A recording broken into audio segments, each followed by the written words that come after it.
Análise econômica da responsabilidade civil, né? O que é a responsabilidade civil? É a ideia de reparação.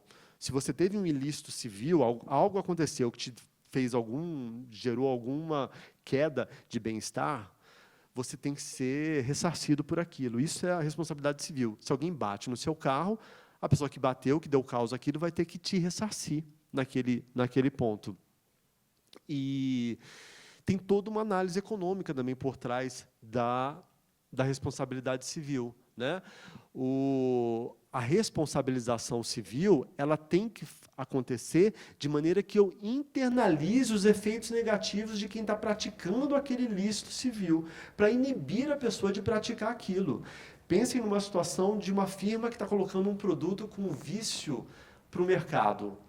O consumidor está sendo prejudicado, né? Você tem ali uma infração e você está tendo uma queda, um prejuízo para aquele consumidor que está pegando um bem com defeito.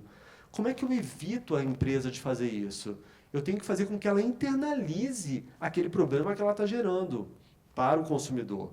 Isso é a função econômica da responsabilidade civil, né? Eu estabelecer o dano de maneira que a firma não vá colocar produtos ruins para o consumidor. Então, toda essa calibragem é feita com uma análise econômica para você saber que maneira ela deve acontecer. Para que eu tenha a obrigação de ressarcir, eu preciso de 3 elementos. Conduta, algo que gerou prejuízo para uma pessoa, um dano, né? Tem que ter gerado um dano, e um nexo causal. O que é o nexo causal? A conduta tem que estar relacionada com o dano. Juntei essas 3 aqui, isso me gera responsabilidade civil objetiva, ou seja, não preciso demonstrar culpa aqui. Isso é o que acontece nas relações de consumo. Nas relações de consumo, não precisa ter demonstração de culpa. Se a firma fez algo errado para o consumidor, ela tem que ressarcir, independentemente de culpa.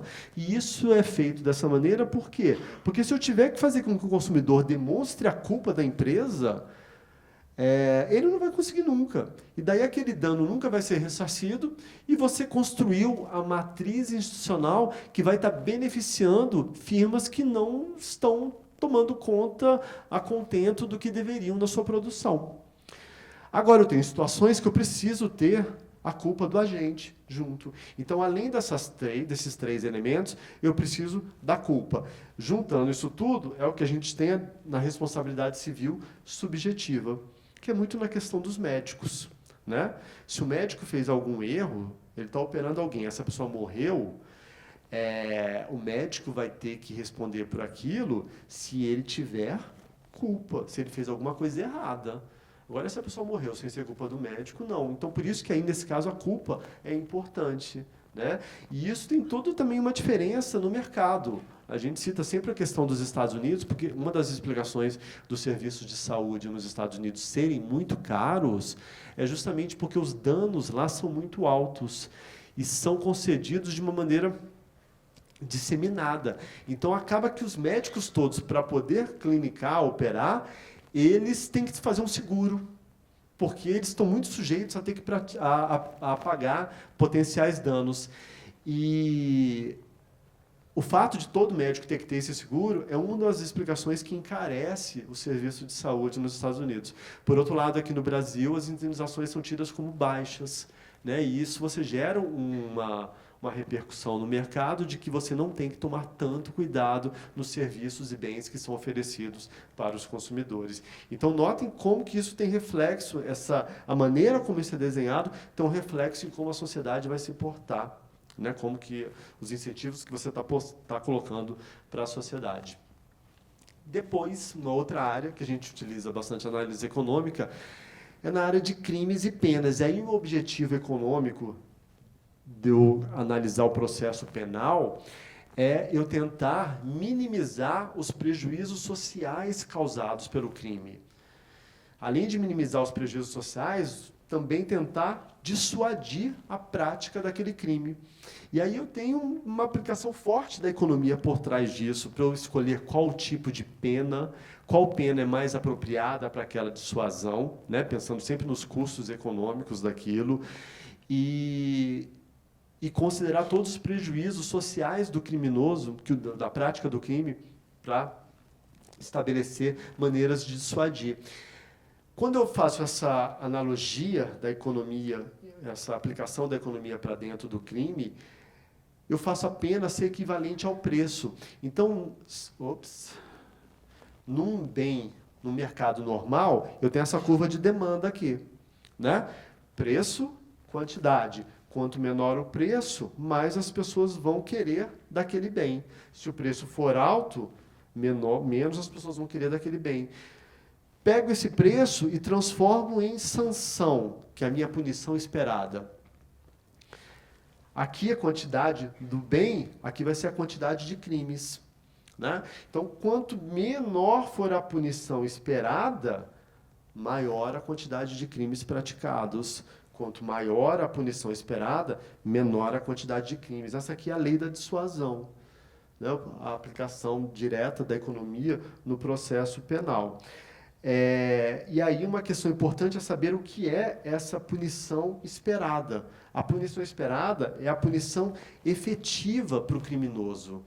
Basta eu falar que no Código Penal a sanção é de 30 anos na cadeia, se a pessoa nunca é presa? Né? Então, essa punição esperada é a punição efetiva para o criminoso. E aí entra essa relação aqui, que é o que se chama, na teoria da área do crime racional. O criminoso racional, ele vai comparar o ganho esperado, né, o que ele espera ter com a prática de um crime, com o custo esperado de praticar aquele crime. Se o ganho superar o custo esperado, o crime compensa. Se não, ele não vai praticar o crime. Então, você tem que trabalhar a legislação para que essa relação fique desfavorável para o criminoso. O que é o custo esperado? É a mesma coisa da pena esperada aqui. Tá? Essa punição esperada vai depender de duas variáveis. Da probabilidade dele ser pego, né, da polícia pegar o criminoso, e da punição que realmente ele vai receber. Adianta eu ter uma severidade da punição muito alta e a pessoa nunca vai ser presa?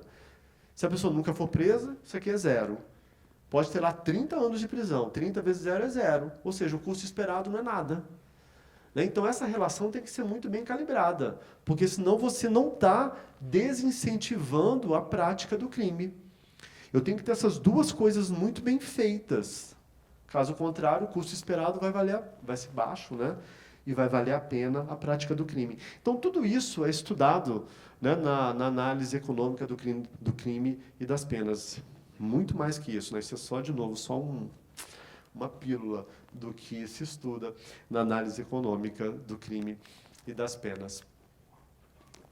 Então, olha só, né, a análise econômica do direito vai focar a abordagem, né, nos incentivos que as regras e os princípios jurídicos estão gerando no comportamento das pessoas, e não na dogmática jurídica. Eu não estou preocupado com a teoria jurídica que vai estudar as normas. Eu quero ver as consequências. Né? A análise econômica do direito, ela é consequencialista.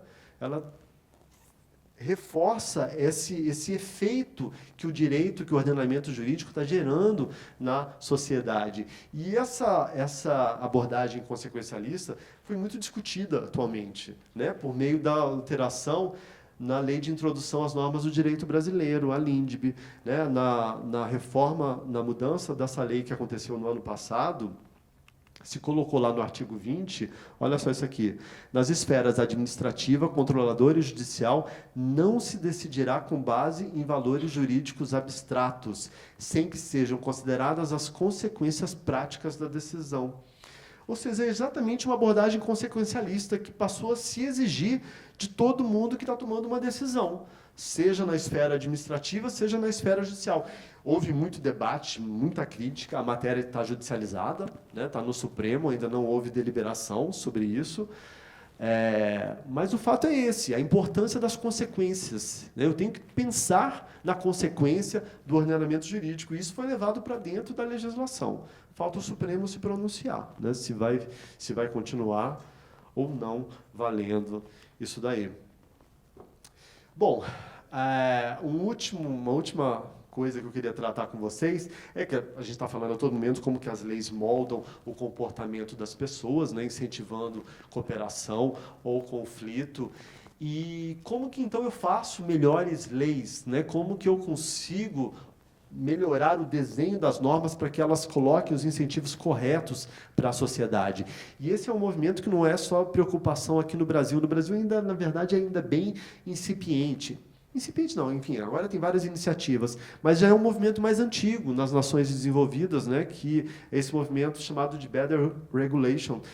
União Europeia, os países ricos, né, os países desenvolvidos vinculados à OCDE, já tratam isso com muita força, preocupação com as normas, porque já entenderam que as instituições importam e que se as normas forem mal feitas, você vai ter problema em incentivar crescimento econômico. E a análise econômica do direito, ela oferece ferramentas para que eu consiga tratar melhor esse desenho, né? Isso tudo vai ser incorporado nisso que a gente chama de avaliação ex ante, uma avaliação antes daquela norma entrar em vigência, antes dela produzir os seus efeitos, né? Então, não é uma avaliação que eu faço depois, é uma avaliação que eu faço no desenho da legislação, para o desenho funcionar melhor. E nessa avaliação ex ante, eu vou considerar a análise econômica do direito, eu vou considerar a legística, que é uma área do conhecimento de como escrever as leis de forma metódica, né? Existem regras para eu escrever as leis.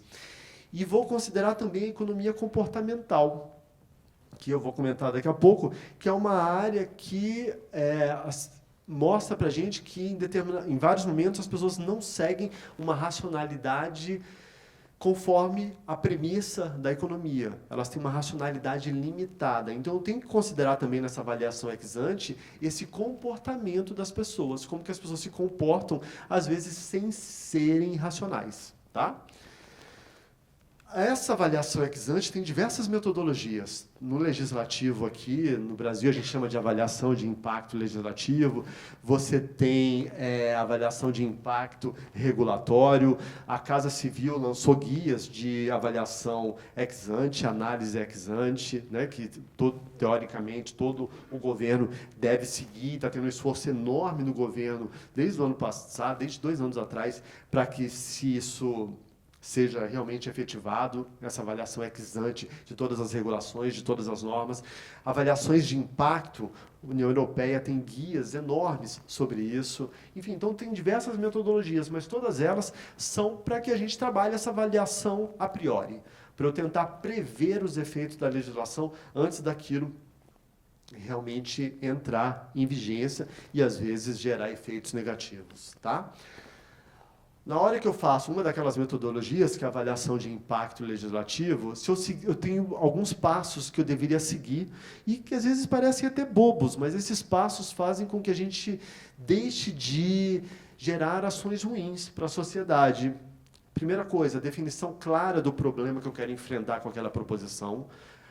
Parece bobo, mas é impressionante como que nós temos normas que você não sabe para que vem. Você não sabe que problema que está sendo, que você quer resolver na sociedade.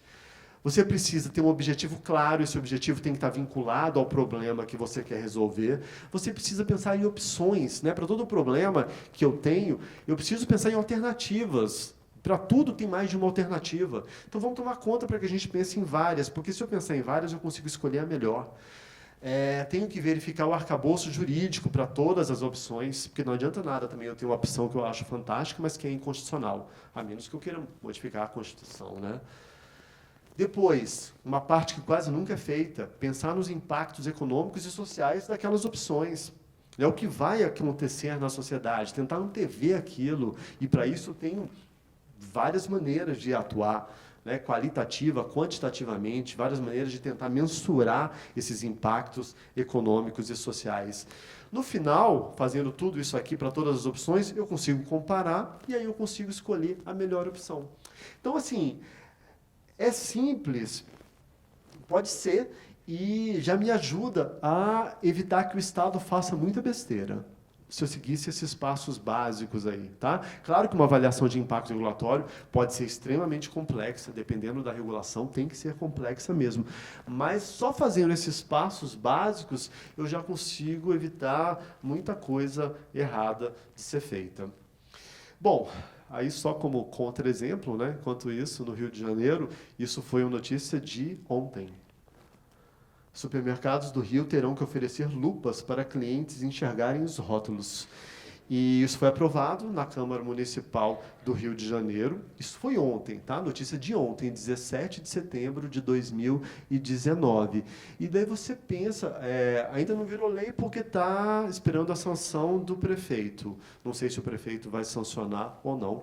Mas daí você pensa, né, seguindo esses passos aqui que a gente acabou de colocar, tem algum problema que eu precisava resolver com isso? Né? Assim, se a pessoa não tem um óculos, cabe ao Estado obrigar que todo supermercado coloque lupas para que as pessoas entendam o rótulo dos produtos, fica assim, é aquela cultura nossa de que o Estado tem que estar atuando em tudo, só que coloca o Estado para atuar em situações que não precisa, ou que o Estado atue exageradamente, né, uma intervenção indevida na iniciativa privada. Esse exemplo, enfim, até é curioso, é engraçado, mas tem atuações estatais que geram custos muito grandes para a sociedade, que não deveriam ser feitas. Por conta de uma cultura de que o Estado tem que fazer tudo, tem que estar presente em tudo. Por conta de uma cultura que o poder legislativo é bom se ele criar muita lei. Né? E a gente já passou dessa fase. O poder legislativo hoje ele tem que trabalhar muito mais na fiscalização do que na geração de novas leis. O Brasil já tem um ordenamento jurídico bastante maduro, bastante desenvolvido. Claro que o direito ele é dinâmico e precisa estar sendo sempre atualizado, mas essa cultura de que parlamentar bom é aquele parlamentar que aprova a lei ou que apresenta muitas proposições, geram iniciativas como essas aqui. Né? E isso, a gente está falando de uma cidade grande, mas imagina isso no Brasil inteiro. E não precisa ser em município, não. A gente vê propostas como essas, absurdas, aqui no Congresso Nacional.